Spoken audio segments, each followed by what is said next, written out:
My name is Rebecca, and this is the shocking story of my life. I remember the first time I met James. It was the summer of 2006 in a bookstore in Portland. I was reaching for a copy of The Great Gatsby when I felt a hand grab the book at the same time. I looked up and found myself staring into calm, dark blue eyes. His smile was small, almost shy. "Sorry," he said, his voice soft. "It's my favorite." I laughed. Mine too. Back then everything seemed so simple. He was this quiet, mysterious man who didn't have much of a past to speak of. No family nearby, no old friends. At the time I thought that made him more intriguing. More perfect. He told me his parents worked overseas and that's why he'd never really had a place to call home. It made sense. I believed him. We got married a year later. A whirlwind romance, no questions asked. Everything was perfect. No red flags. No warning signs. He was almost too perfect. But perfection never lasts. It started with small things I couldn't quite explain. James never lost his temper. Not once. Even when our house was broken into, he stayed eerily calm. "It's just stuff," he said, as if nothing could rattle him. And then there were the things he didn't have. No childhood photos. No keepsakes. Whenever I asked about them, he would tell me his mother lost them during a move. I never questioned it. I never thought to. James didn't have old friends either. "I don't keep in touch," he'd say. "Some things are better left in the past." But the thing that stuck with me most was the night of our 5th wedding anniversary. We were at a restaurant, and a woman sitting at a table nearby kept staring at James. Her face went pale. She opened her mouth like she was about to say something, but then she just grabbed her purse and rushed out of the restaurant. I laughed it off. "What was that about?" I asked him. James just smiled and squeezed my hand. "No idea. Some people are weird." At the time I didn't think much of it. I didn't know that night would be the start of everything unraveling. It was a Thursday evening, an ordinary one. James texted earlier, "Late meeting. Don't wait up." So I decided to reorganize the basement. Something James never let me do. He always took care of the storage. That's when I found it. A trunk. I assumed it was just one of his old travel cases, but when I tried to move it, I realized it was heavier than I expected. And locked. I hesitated. This was his private stuff after all. But why would he lock something away? Why hide it behind old boxes? Something didn't feel right. My heart was pounding as I grabbed a screwdriver. My hands were shaking as I pried the lock open. The metallic screeched too loud in the silence. What I found inside was nothing like I expected. There were IDs, dozens of them. Different names. Different faces. Some looked like James, others didn't. There were wigs, brown, blonde, black, short and long, all neatly packed away. And then documents, birth certificates, social security numbers, marriage licenses.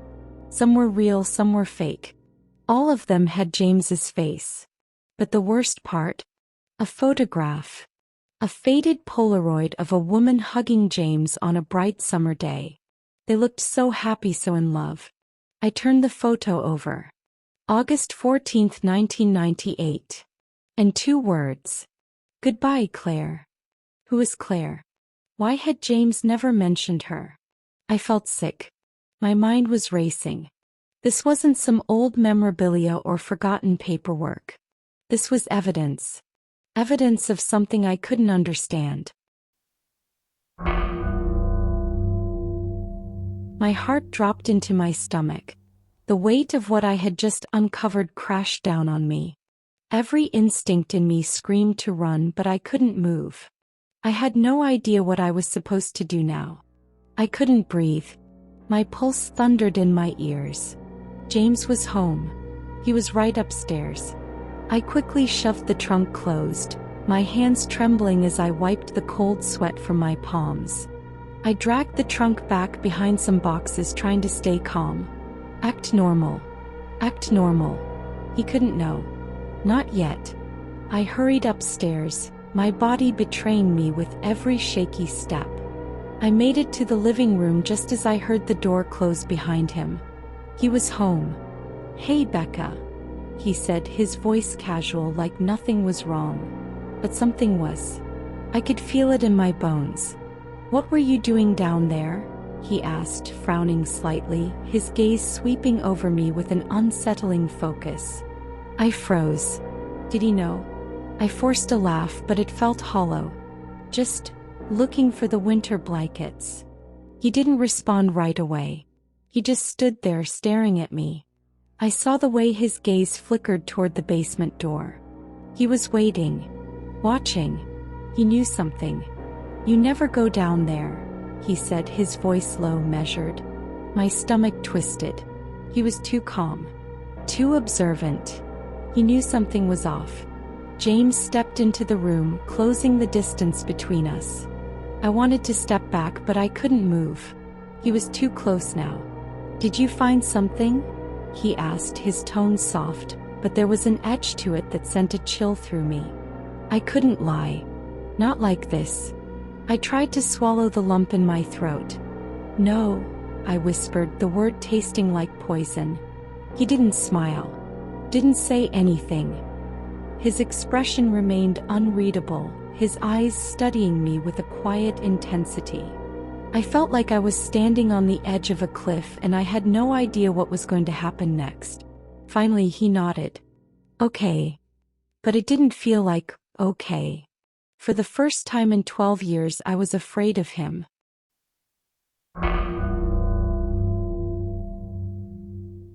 The moment I saw James standing behind me in the bathroom mirror, I knew something had changed.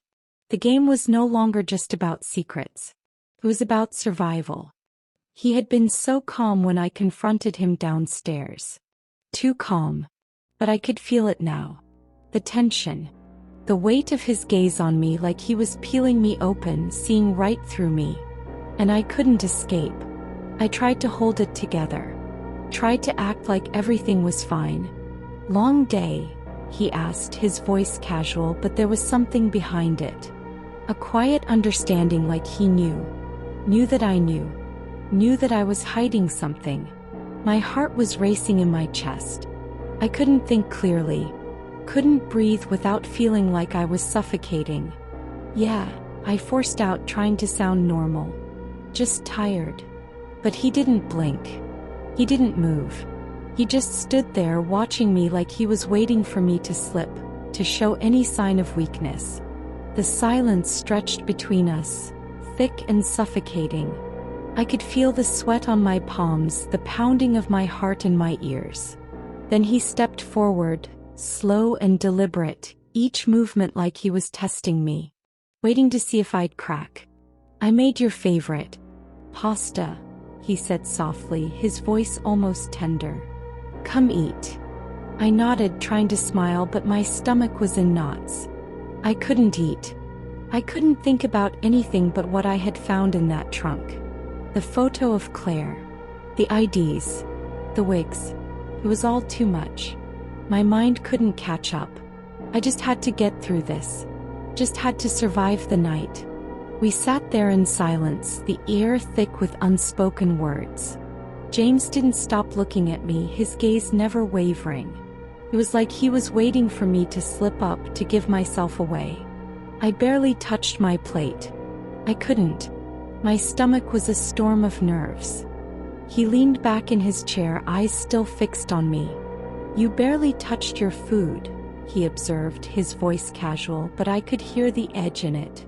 I didn't know what to say. The truth was I couldn't eat. I couldn't do anything but sit there and feel the weight of his eyes on me, watching me, waiting for me to show my cards. "Just not hungry," I muttered, trying to sound casual. But I could feel him probing me, testing me. His smile didn't reach his eyes. It was cold. Calculating. Strange.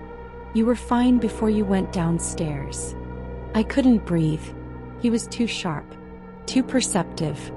I forced myself to shrug, hoping he didn't see the panic in my eyes. I was just sorting old boxes. James didn't say anything. He just studied me, his gaze unwavering. I felt like I was under a microscope, every move, every word being analyzed, dissected. "Find anything interesting?" he asked, his tone deceptively soft. I couldn't lie. I couldn't even breathe. I shook my head, the lie tasting bitter on my tongue. "No." James smiled again, but it wasn't a smile of reassurance. It was the smile of someone who knew the truth and was waiting for you to admit it. "You're lying," he said, his voice almost a whisper. That night I couldn't sleep. The silence of the house was deafening, broken only by the steady, almost mechanical rhythm of James's breathing beside me. I lay there, staring at the ceiling, every part of me alert, hyper-aware of every sound. Every creak of the floorboards, every rustle of the sheets felt like a warning, a signal that I wasn't safe. I couldn't stay in this house any longer. I had to get out.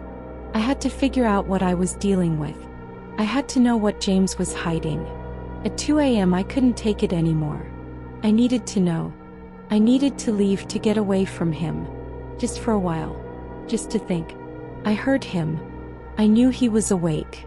And yet, when my fingers brushed the doorknob, I still hoped, still believed that maybe, just maybe, I could slip away unnoticed. I was wrong. "Where are you going?" His voice cut through the silence like a knife. I froze. My whole body locked up, my heart slamming against my ribs. I couldn't breathe. I didn't dare turn around. James was lying in bed, his eyes wide open, watching me. Watching my every move. I didn't know what to say. How could I explain myself? How could I tell him that I couldn't stand being in the same room as him? Not anymore. He just stared at me, his gaze cold and calculating, waiting for my answer. "I couldn't sleep," I said weakly. "Thought I'd get some air." He didn't move. Didn't respond for what felt like an eternity. He just watched me, as if weighing my words. As if he was deciding whether or not to believe me. "At 2 a.m., he asked, his voice low, almost amused. I swallowed hard. My throat was dry. I had to think quickly. Had to convince him. "Yeah," I said, trying to keep my voice steady. "Just needed to clear my head." He tilted his head slightly, like a predator studying its prey. It wasn't a question. It was a statement. And I knew deep down that he wasn't fooled.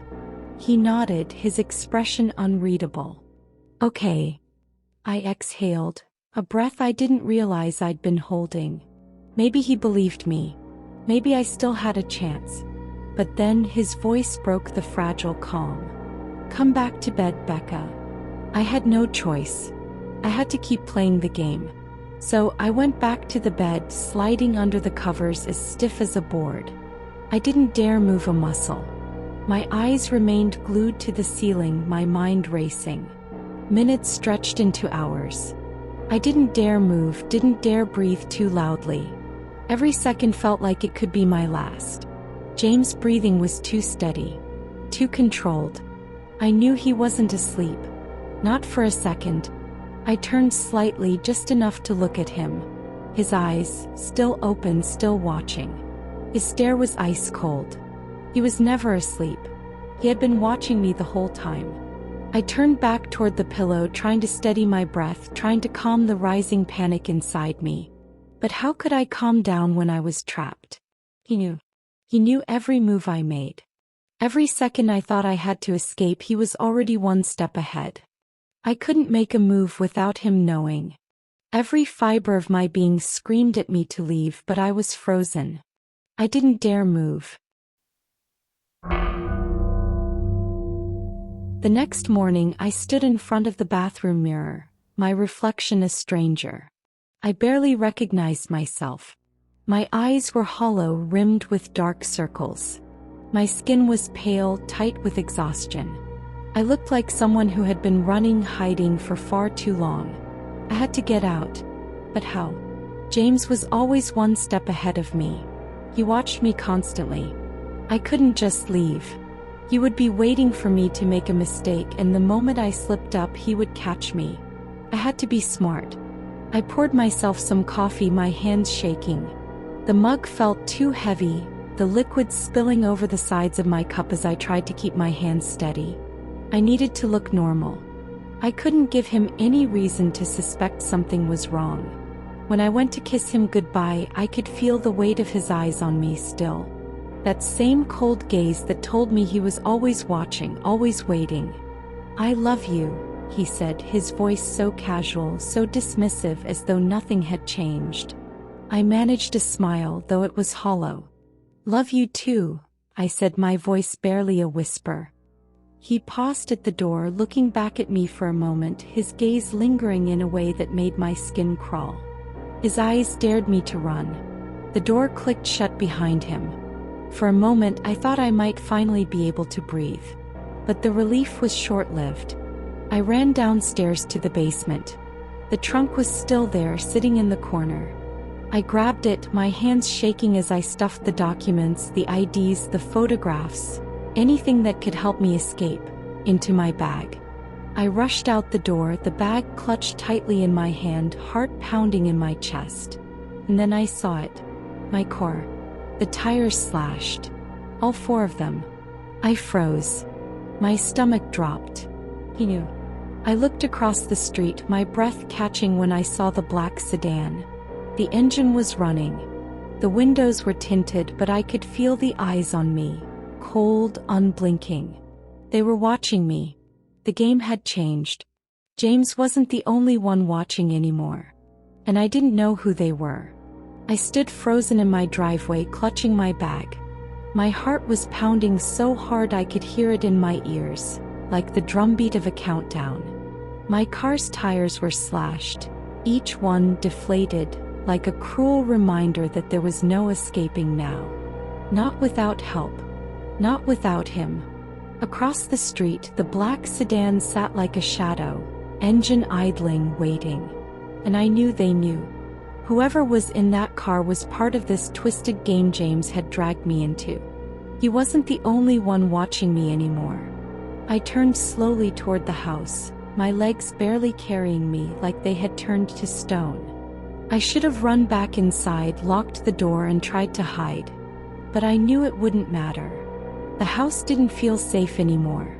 Not with James and whoever else was lurking in the background. I moved toward the door. My hand gripped the railing tightly, the metal cold against my palm.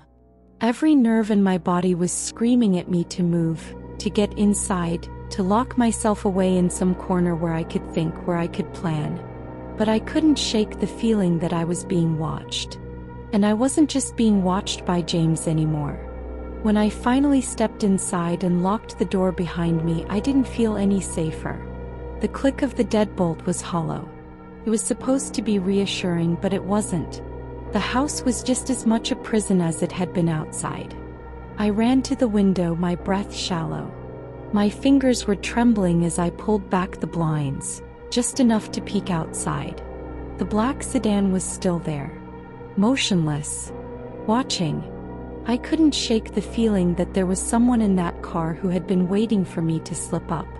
Then my phone buzzed in my hand. I stared at the unfamiliar number on the screen. My stomach twisted in dread. I unlocked the phone, barely able to hold it steady, and read the message. "Stay put. Do not call anyone. We'll handle this." I could feel my pulse racing, my throat tight. Who were they? And what did they mean by "we'll handle this"? Was James involved? Or was this something far worse? Something much darker? I didn't know, and that terrified me more than anything. I gripped the phone tighter, trying to steady my shaking hands. I wanted to throw it against the wall, to scream, to do something, but the fear kept me still, paralyzed, unable to make a sound. Suddenly the house felt smaller. The walls seemed to close in on me as I paced, my mind racing faster than my feet could carry me. I had no way out. My car was useless. The tires were gone, destroyed. He had made sure of that. If I called for help, who would believe me? The police? They would think I was crazy, paranoid, maybe even involved in something I couldn't explain. They'd think I was making it all up. And James? He was always one step ahead. I couldn't trust anyone, not even myself. And then I heard it. The soft turn of the key in the front door. I froze. The blood drained from my face. The room spun around me, and for a moment I couldn't breathe. My heart stopped beating, as if the world was holding its breath too. The door creaked open slowly, too slowly. James stepped inside, his face impassive. I couldn't read him anymore. He set his briefcase down with a soft thud. I couldn't move. I couldn't even speak. My legs were like stone, my breath coming in shallow gasps. He was home. I looked at him, trying to force my mouth into a smile, trying to act normal. I didn't want him to see the terror in my eyes. I didn't want him to know that I knew. His eyes met mine, that same unsettling, calm look he always gave me. His smile, if you could call it that, was barely there. Too controlled, too practiced. "Everything okay, Becca?"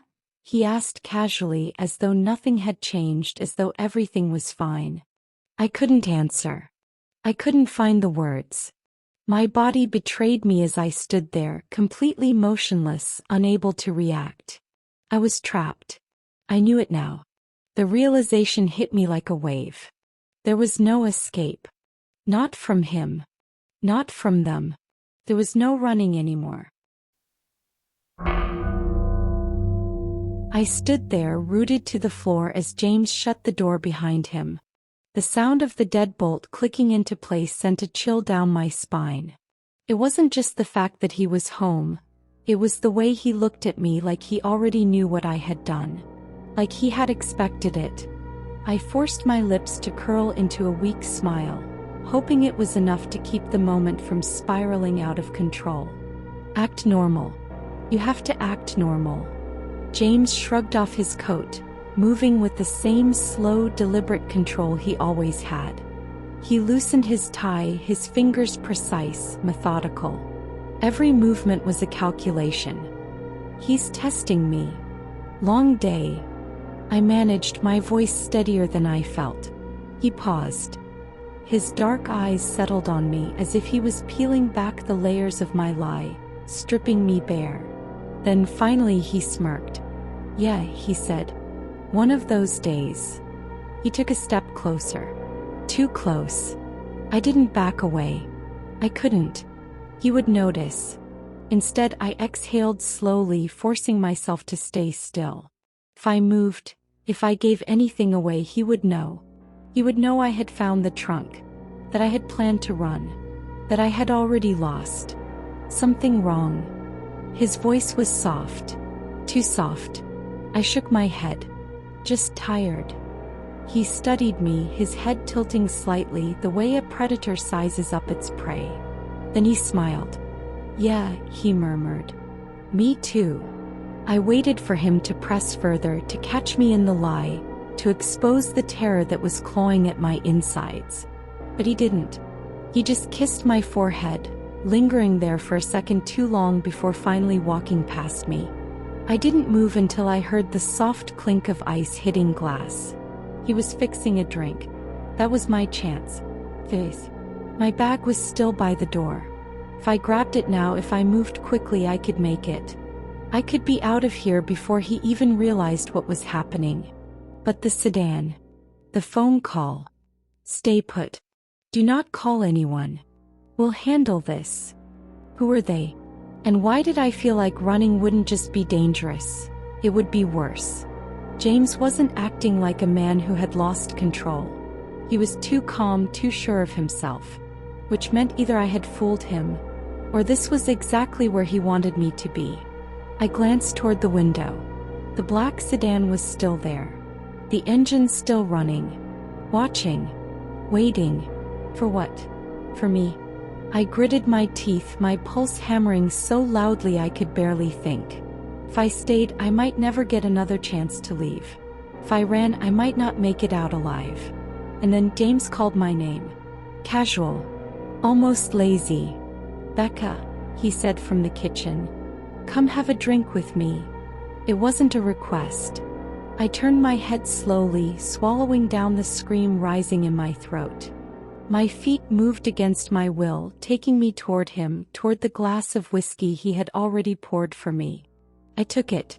My fingers wrapped around the cool glass. I could feel his eyes on me. Studying. Calculating.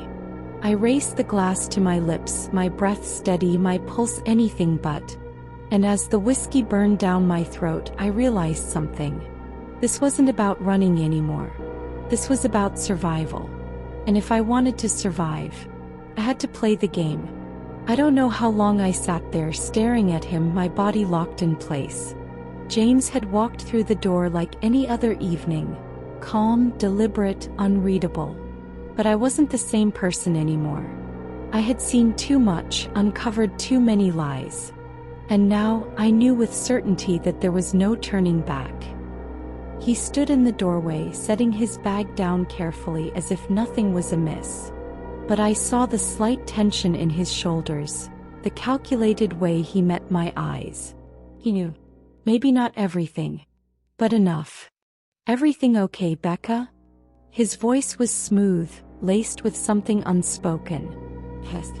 I forced myself to breathe, forced my lips to curl into the ghost of a smile. "Yeah. Just a long day." He held my gaze for a beat too long, then nodded. The moment stretched between us, taut and fragile. I had played my part for so long, pretending I didn't know who he truly was, pretending I didn't see the monster beneath the man.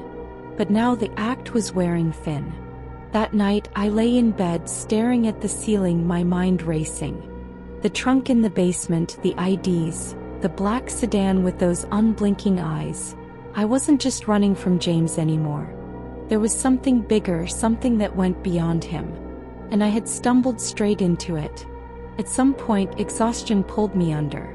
But even in my dreams, I wasn't safe. I saw shadows moving in the dark, heard whispers in languages I didn't recognize.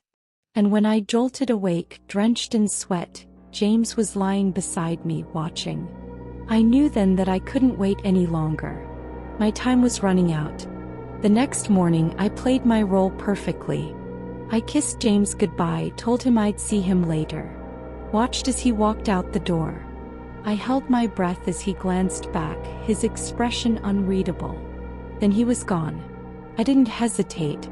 I grabbed my bag, the one I had packed in secret, filled with whatever cash I could scrape together, the burner phone I had hidden under the bathroom sink, the fake ID I had stolen from the trunk. It wasn't much, but it was enough. As I stepped outside, the sun was blinding, the air thick with the weight of summer. Across the street, the black sedan was still there. Watching. Waiting. But today I wouldn't hesitate. Today I would run. I turned on my heel and walked.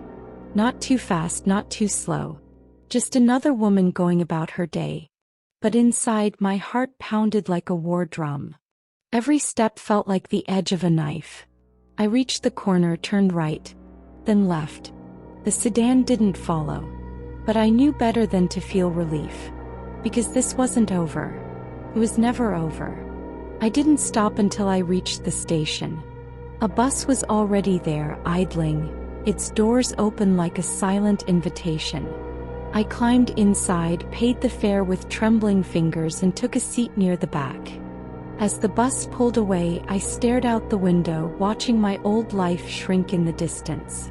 I didn't know where I was going. I didn't know who to trust. But I knew one thing. James wasn't the only one hiding secrets. And whoever had been watching me, they weren't done yet. As for me, I am in the middle of nowhere with so many questions. Did James know I was planning to escape, or was I a step ahead of him? What exactly is James involved in? What happens next?